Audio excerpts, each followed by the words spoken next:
بسم اللہ الرحمن الرحیم۔ میں ہوں اختر صدیقی اور آپ دیکھ رہے ہیں اپنا من پسند چینل۔ لیجئے سابق وزیر اعظم یوسف رضا گیلانی کے بیٹے کا ووٹ ضائع کرنے کا طریقہ ان کے اپنے خلاف ہی استعمال ہو گیا اور یوں صادق سنجرانی تیسری مرتبہ چیئرمین سینٹ منتخب ہو گئے اور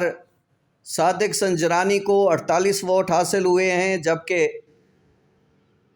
42 ووٹ یوسف رضا گیلانی کو ملے ہیں۔ دلچسپ امر یہ ہے کہ 7 ووٹ مسترد ہوئے اور ایک دونوں کا مشترکہ مسترد ہوا کہ اس کے پتہ نہیں چل رہا تھا کہ وہ کس کے خانے میں مور ہے۔ اس کے ساتھ ساتھ جو 7 ووٹ مسترد ہوئے وہ گیلانی کے ووٹ تھے اور ہدایات میں کہا گیا تھا نام کے سامنے خانہ ہے اس میں مور لگائیے گا، مگر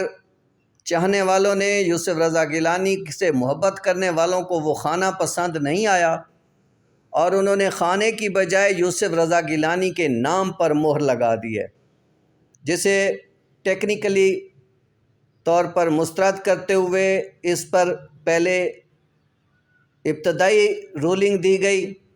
پریزائڈنگ افیسر کی جانب سے مظفر شاہ صاحب نے، جس کو چیلنج کیا فاروق ایچ نائک نے اور دلائل دینے کی کوشش کی کہ یہ کہیں نہیں لکھا ہوا کہ خانے کے اندر مور ہو، اور تاہم جو ان کے ساتھ مخالف فریق کے ایجنٹ تھے انہوں نے ثابت کیا کہ یہ باقاعدہ لکھا ہوا ہے اردو میں سمجھانے کے لیے کہ آپ نے نام کے سامنے جو خانہ ہے اس میں مور لگانی ہے۔ اب تو صادق سنجرانی نے کامیابی حاصل کرنے کے بعد باقاعدہ حلف بھی اٹھا لیا ہے اور تحریک انصاف کی حکومت اور اس کے اتحادی خوشی سے جھوم رہے ہیں، نعرے لگ رہے ہیں۔ اس وقت سینٹ میں بڑی دلچسپ صورتحال ہے اور صبح اس سے بھی عجیب صورتحال بنی کہ جب پولنگ بوتھ میں 6 کیمرے ملے اور اس حوالے سے نون لیگ نے بڑی تقریریں کیں، بڑے تماشے کیے اور کہنے والے تو اب بھی یہی کہہ رہے ہیں کہ یہ جو ووٹ مسترد ہوئے ہیں یہ نون لیگیوں کے تھے، کیونکہ انہیں اب اندازہ ہو رہا ہے کہ پی پی اسٹیبلشمنٹ کے درمیان مفاہمت ہونے جا رہی ہے، اور اس لیے جب بات ہو رہی تھی کہ یہ اس معاملے میں ووٹوں کو خریدا جا رہا ہے، رابطے کیے جا رہے ہیں، اسٹیبلشمنٹ جو ہے وہ ادارے جو ہیں وہ کوشاں ہیں کہ صادق سنجرانی جیتیں، اور یہ پروپیگنڈا نون لیگ کی طرف سے کیا گیا، مگر یوسف رضا گیلانی نے کہا کہ انہیں ابھی تک کوئی ایسی بات سامنے نہیں آئی اور سب ادارے نیوٹرل ہیں۔ تو اس سے نون لیگ والوں کو بڑی تکلیف تھی کہ یہ اتحاد میں ہونے کے باوجود ہمیں کہیں نہیں ایڈجسٹ کیا گیا،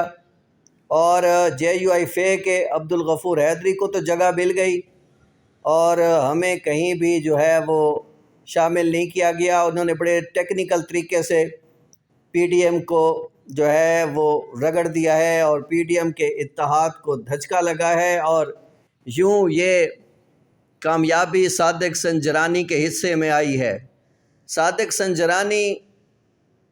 ایک ایسی شخصیت ہیں کہ جن پر کسی کو کوئی اعتراض نہیں تھا۔ پی پی نے جب وہ پہلے چیئرمین سینٹ بنے تھے تو وہ اس کے لیے بھٹو تک کے نعرے لگے، اور اب وہ بھٹو کے نعرے لگانے والے ہی اب اسی کے خلاف باتیں کر رہے ہیں، اور بلاول نے تو یہاں تک الزام لگایا کہ صادق سنجرانی نے جب یہ ہم سے ووٹ مانگا تھا آزاد حیثیت سے تو اس وقت انہوں نے وعدہ کیا تھا کہ وہ پیپلز پارٹی میں شامل ہو جائیں گے، تاہم انہوں نے اپنا یہ وعدہ پورا نہیں کیا۔ بہرحال سارا کچھ سامنے آ گیا اور تحریک انصاف نے یوسف رضا گیلانی سے ہی وہ بدلہ چکا دیا جنہوں نے ان کے ممبران خرید کر کامیابی حاصل کی تھی،